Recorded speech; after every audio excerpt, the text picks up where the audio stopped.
I jokingly said, "You would make a very beautiful wife." I didn't expect the queen to say, yes. Elia's work had never been one for diplomacy. He liked honesty more than protocol and humor more than ceremony, which made him both a danger and a curiosity in human diplomatic circles. That morning he had been summoned to the Virelian Star Dominion's palace, a sprawling structure of crystalline towers that shimmered with light from the distant stars. He had expected long speeches, cold stares, and perhaps even subtle insults hidden in the flowery words of the Virelian ministers. What he hadn't expected was to be faced with Queen Sarenth herself. The queen was legendary. Her portraits, etched across countless star systems, portrayed her as a figure of perfect composure, eyes sharp and commanding, standing taller than most Virelians despite her delicate frame. Rumors claimed she was brilliant beyond measure and merciless in decision-making. To the humans who had only read about her, she seemed untouchable, almost a symbol of what no mortal could achieve. And yet here he was, standing in her glittering hall, trying very hard to look neither awed nor foolish. The room was enormous, designed to make anyone feel small. Towers of crystal stretched upward, catching the starlight outside, scattering it across the polished floor.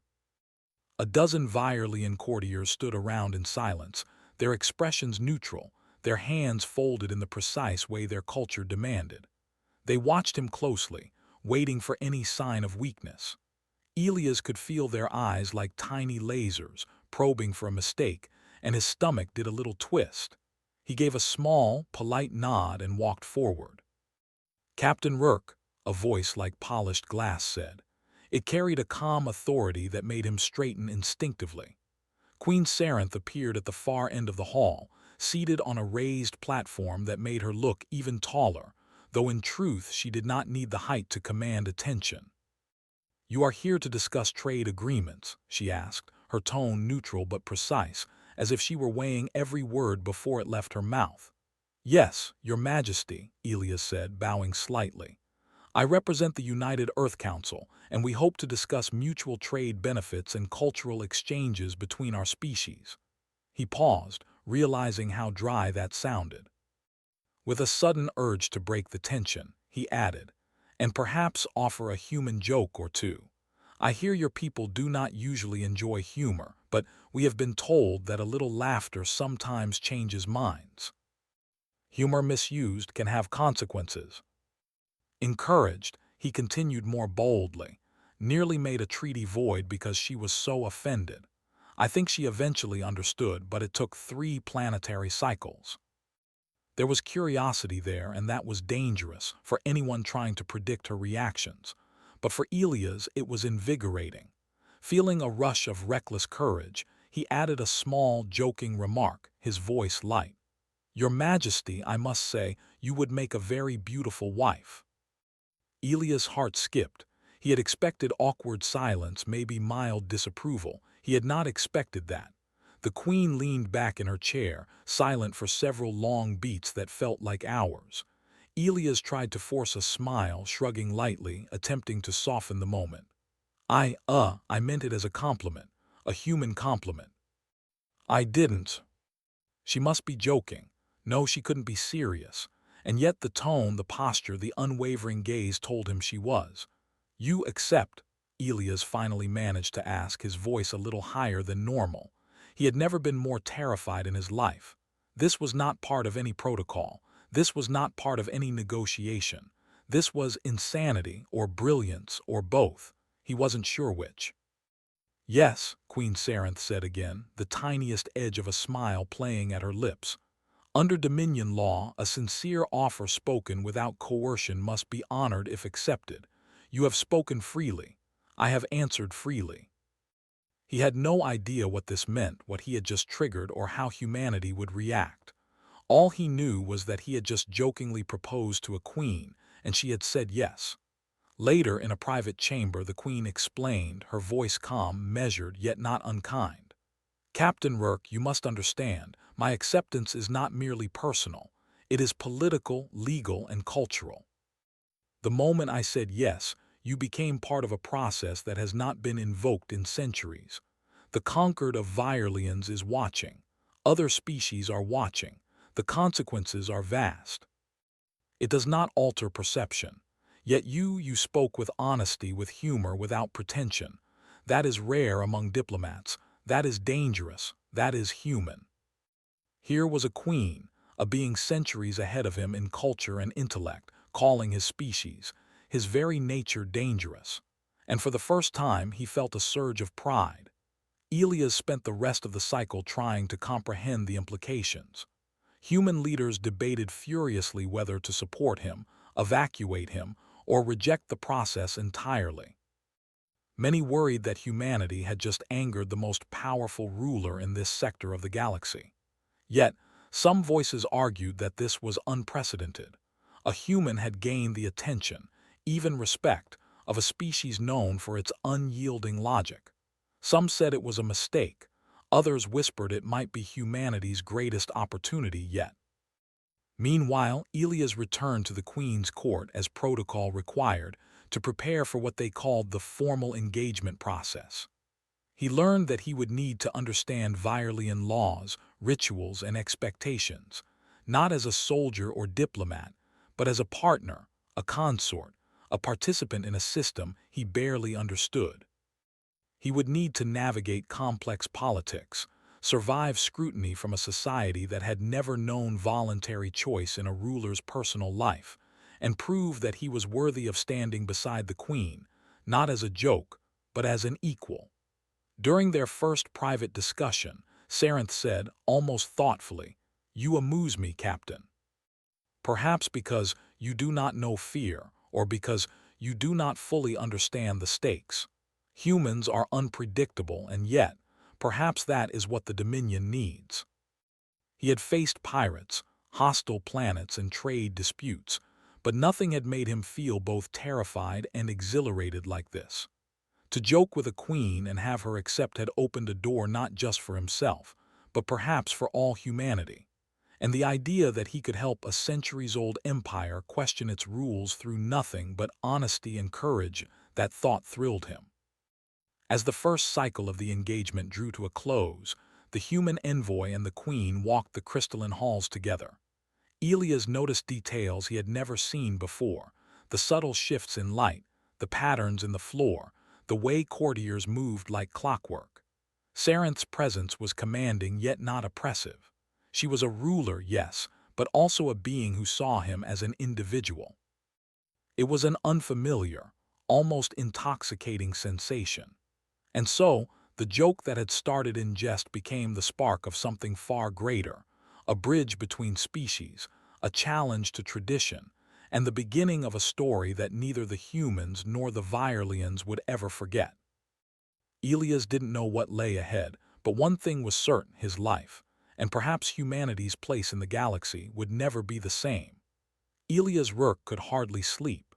Each time he closed his eyes, he imagined the faces of the courtiers, whispering behind his back, the holographic messages flashing warnings from human officials, and the memory of Queen Sarenth's calm, unwavering gaze. He had joked. She had said yes. And now the galaxy seemed to be watching, holding its breath, waiting to see what a human might do next. The day began with a summons. Elias was to meet the High Council of the Virelian Dominion, an assembly of the oldest and most experienced advisors who had guided the Star Dominion for centuries. They did not sit in chairs. They floated in a semicircle, suspended by anti-gravity platforms, their robes flowing around them like living shadows. Their faces were unreadable. Elias, despite all his experience with alien species, felt a familiar twist of nervousness in his stomach. "Captain Rourke," the eldest counselor said, his voice deep and resonant, "you have placed humanity in an unprecedented position. The Queen has accepted your jest. You are now bound by Dominion law to participate in the formal engagement process. This is not a negotiation. This is a matter of law and tradition. But I will comply. Many will resist your presence. Many will test your worthiness. You must understand the stakes." The formal engagement process requires not only compliance with law but the demonstration of qualities the Dominion values above all: courage, intellect, empathy, and the ability to inspire loyalty. You are a human. Humans are admired for ingenuity and adaptability, but many believe you lack the discipline and patience required here. Discipline and patience had never been his strong points. He had spent more time improvising than planning, more time reacting than calculating. Yet he had survived countless dangerous missions. Perhaps, he thought, this was no different, only the stakes were larger and the audience was entire worlds. After the meeting, he returned to the Queen's private quarters. Sarenth was seated in meditation, a practice Elias had learned the Virelians used to sharpen focus. She opened her eyes as he entered, her expression calm, almost amused. "You look tense," she said. "Do not be. The process may be unusual for humans, but you are not alone. I will guide you when necessary." "But I don't even know what the next step is." Many fail because they underestimate the importance of empathy, humility, and patience. We shall see if that is enough. Each day brought new revelations. The Dominion valued intellect above all, yet intellect without compassion was empty. Obedience was important, but blind obedience was dangerous. Power was respected, but honor was eternal. As he studied, he also observed the Queen. She was brilliant, calculating, and extraordinarily disciplined. Yet there were moments when her gaze softened, when she allowed herself small expressions of amusement, curiosity, or even warmth. Elias realized that beneath the aura of unapproachable authority, she was a person, bound by rules but not devoid of feeling. One afternoon, while walking through the crystalline corridors of the palace, Elias found himself accompanied by Sarenth. They spoke of trivial matters at first: the patterns of light across the floor, the subtle differences in planetary trade goods, the peculiarities of human humor. Then, cautiously, he asked, "Do you often accept proposals from someone you've only just met? You have dared to speak openly without calculation. You have not tried to flatter, deceive, or manipulate. That is rare. That is why I said yes. Many believe your species weak. Others fear you.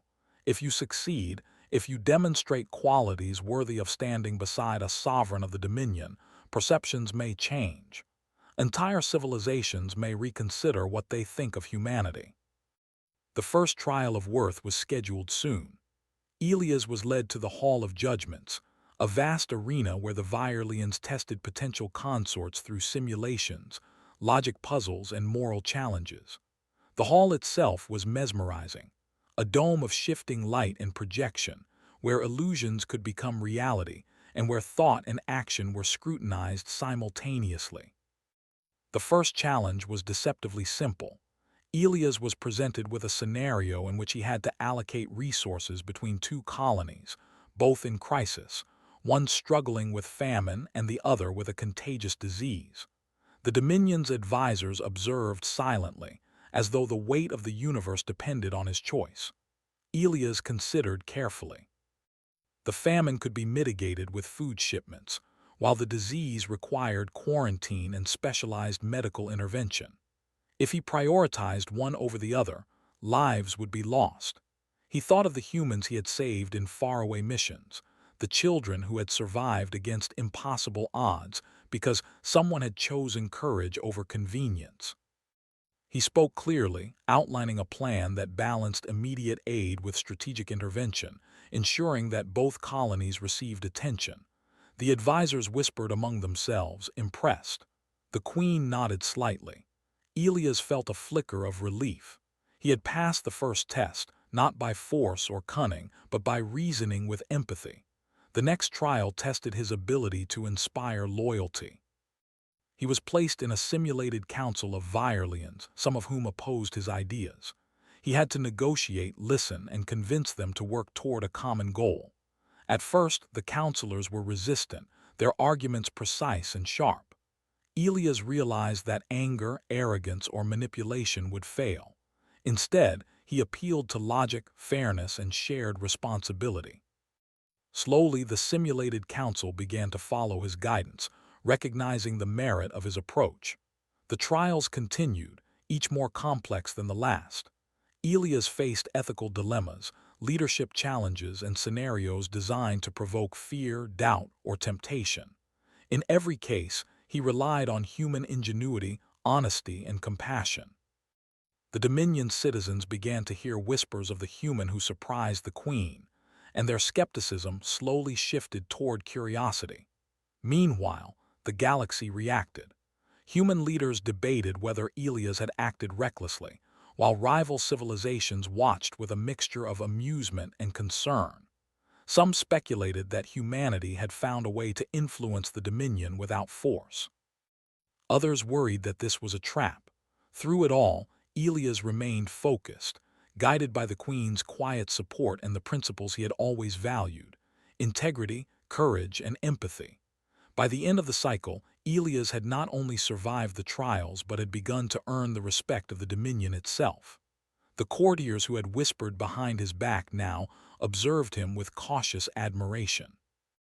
Even some skeptics began to consider the possibility that a human could indeed stand beside a Virelian sovereign as an equal, not merely a joke, not merely a diplomat, but a partner capable of changing perceptions across the stars. The final challenge of the cycle approached, a confrontation with a faction within the Dominion that opposed his presence. These individuals argued that a human consort could never truly understand Virelian law, tradition, or responsibility. Elias was warned that failure could lead to expulsion, or worse, political upheaval. He faced the group with calm determination. Rather than arguing, he listened. He acknowledged their concerns, addressed their fears logically, and demonstrated through action rather than words that he was committed to the Dominion's welfare, not his own gain. Slowly, the faction's resistance softened. By the end of the discussion, many conceded that while he was unconventional, his approach had merit. Queen Sarenth watched the entire process silently.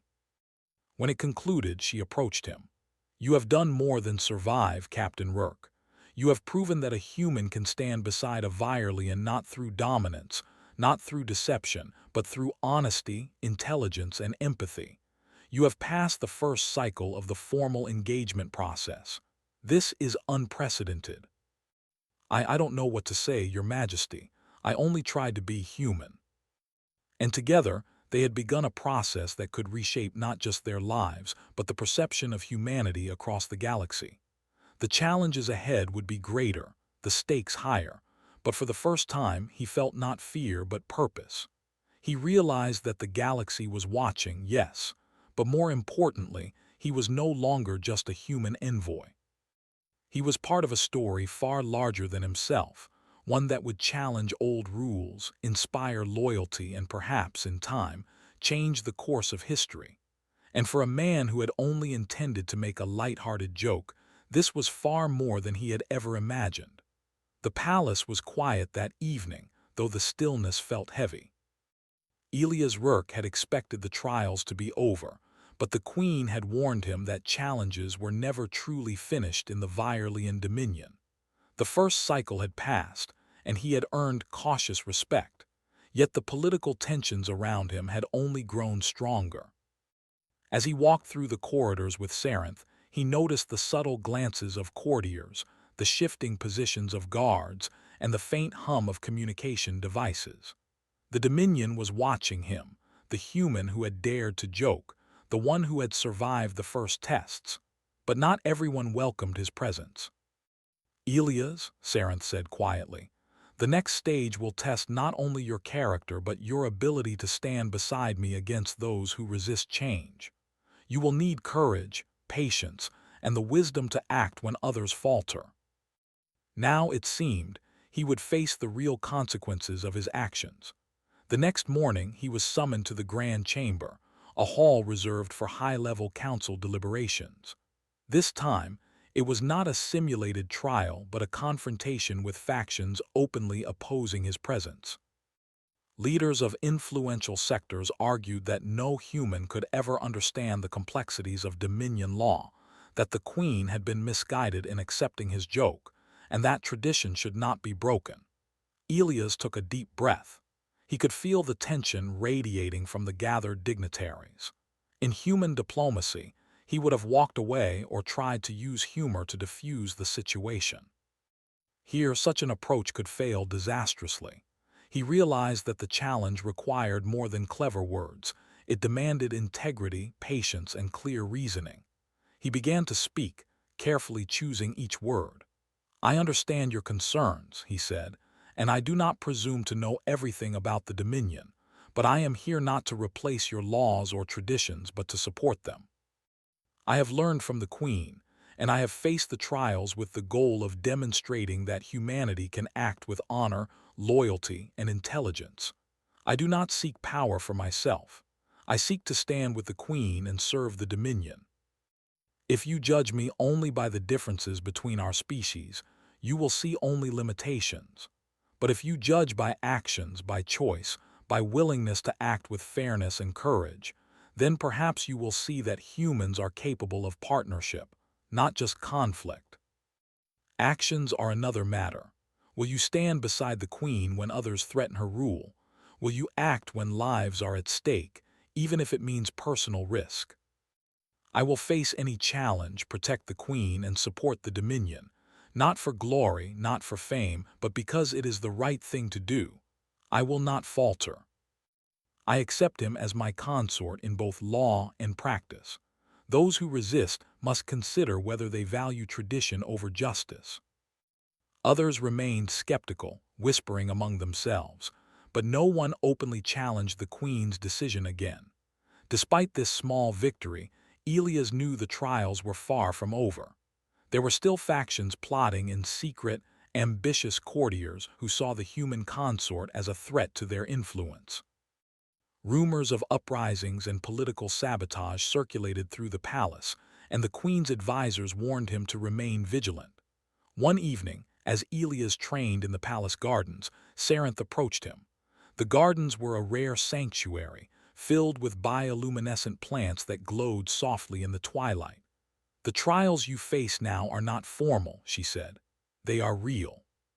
Some factions will attempt to provoke you, to test your patience and loyalty. You must remain steadfast, even when others act against you.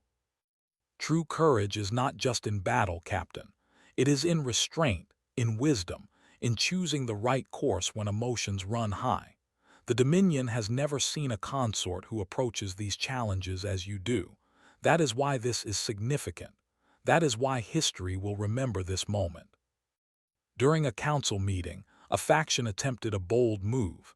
They presented falsified reports of a border conflict, hoping to trick the human consort into making a hasty decision that would undermine the Queen.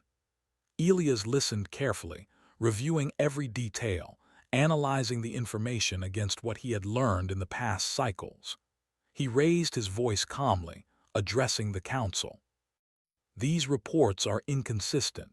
The timelines do not match known data, and the accounts from our sensors conflict with the statements presented.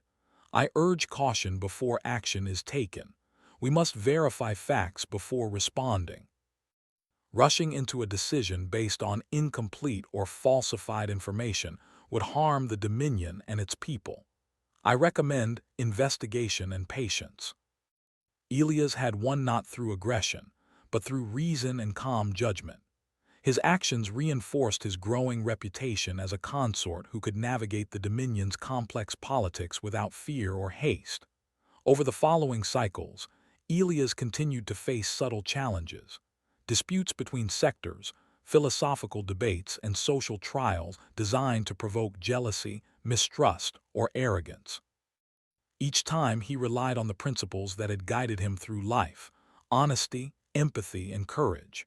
Slowly, the Virelian court began to accept him, not as an outsider, but as a partner capable of contributing meaningfully to governance. Through it all, his relationship with the Queen deepened. They shared long discussions about ethics, governance, and culture. Elias learned that Sarenth valued not only intelligence but insight, not only strategy but compassion. And she learned that humanity, unpredictable as it could be, possessed a unique combination of resilience, creativity, and moral clarity. One evening, the queen brought him to a balcony overlooking the palace city.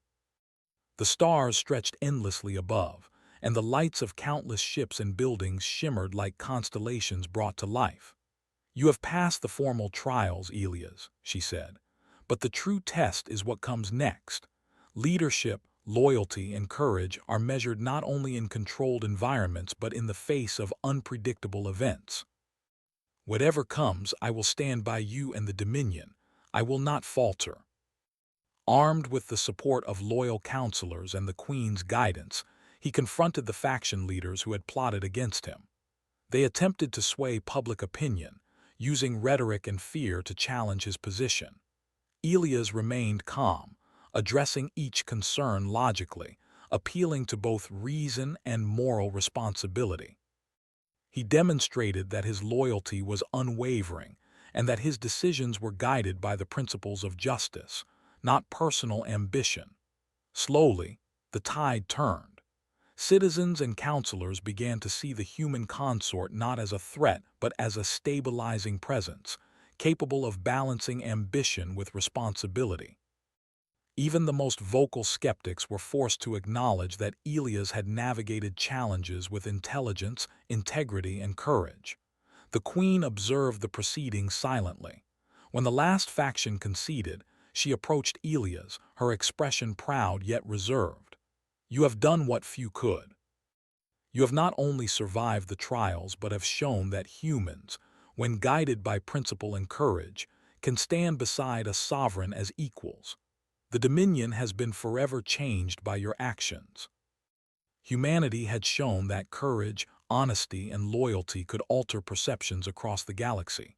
As they walked through the palace corridors together that evening, Elias felt a quiet satisfaction. The galaxy was still watching, still full of uncertainty, but the Dominion had witnessed something new: the power of a human heart guided by wisdom and courage. For the first time, Elias truly understood the Queen's earlier words. This was history in motion, and he was part of it. A human who had joked with a queen, now standing as a partner, a consort, and a symbol of change. The trials were not over, but he had proven something greater than any simulation, greater than any challenge. That humanity could stand, unwavering in the face of skepticism, tradition, and fear. That truth alone would echo across the stars. And for Elias, that realization was far more profound than any joke he had ever told. The sun had barely risen over the Virelian capital when the palace alarms blared, echoing through the crystalline corridors. Elias Rourke, still rubbing sleep from his eyes, rushed to the Queen's chambers. Sarenth was already standing, her expression calm but focused, as if she had anticipated the moment. "Elias," she said, her voice steady, "the final challenge has arrived. A faction dissatisfied with the outcomes of the previous cycles has gathered forces outside the capital. They intend to challenge the throne directly. You will not face a simulation this time. This is real." "The Dominion has loyal forces," Sarenth replied. "But we cannot rely on brute strength alone.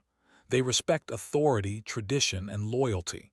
You will need to act carefully, demonstrating the strength of judgment, courage, and human insight. The outcome will affect not only our survival, but the perception of humans across the galaxy." The streets outside the palace shimmered with movement. Virelian troops formed precise lines, their formations disciplined, yet hesitant. The dissenting faction had rallied civilians and mercenaries, intending to create confusion and provoke violence. Elias observed the scene from a balcony, noting patterns, weaknesses, and potential opportunities. "Humans are known for improvisation," Sarenth said quietly beside him. "Now is the time to prove that it can be a strength, not a risk. Lead then. I will support every decision you make. I am here to ensure that all voices are heard, that decisions are fair, and that no one suffers needlessly. I ask you to listen, not to weapons but to reason." Instead, he continued, calmly explaining the facts of the previous cycles. the fairness of the trials, and the loyalty he and the queen had demonstrated. Slowly, the tone of the crowd shifted. Civilians who had been coerced into rebellion began to whisper among themselves. Some leaders of the faction realized that the human consort's calm and reasoned words exposed their plan as selfish and short-sighted. Elias appealed not only to logic but to honor, a value the Virelians held sacred. "Your actions are not noble if they harm the people you claim to protect," he said. "True loyalty is shown through wisdom and courage, not defiance for its own sake. Stand with us, and you will not only preserve the Dominion but prove your honor to history." One by one, other dissenters lowered their weapons, inspired by the combination of his reasoning, calm presence, and willingness to stand before them without threat or arrogance. Within hours, the crisis had been diffused, not through violence, but through the demonstration of courage, loyalty, and intellect. The queen observed the outcome with quiet satisfaction. "You have done what few could," she said. "You have shown that a human can inspire loyalty, not through power but through principles. The Dominion will remember this day." Rival civilizations took note, revising their opinions of Earth and its people. The accidental consort who had joked with a queen became a symbol of human potential across star systems. Elias and Sarenth spent long hours discussing the future of the Dominion. They worked to integrate humans and Virelians into new councils, sharing ideas, cultural practices, and methods of governance. The Queen learned that humans were capable not only of loyalty, but of innovation, adaptability, and ethical reasoning. Elias learned that leadership required patience, insight, and the willingness to act decisively for the greater good. Their partnership became more than legal formality or political alliance. It was a collaboration of minds and hearts, a union that demonstrated the power of choice, honesty, and respect across species. Together, they reshaped the Dominion's laws to allow more freedom, accountability, and shared responsibility, changes that would endure for generations. One evening, standing on the balcony overlooking the city, Elias turned to the Queen. "I never expected a joke to lead to all this," he said. "I didn't know that speaking honestly could change so much. You have shown that courage, integrity, and honesty can influence not only individuals but entire civilizations.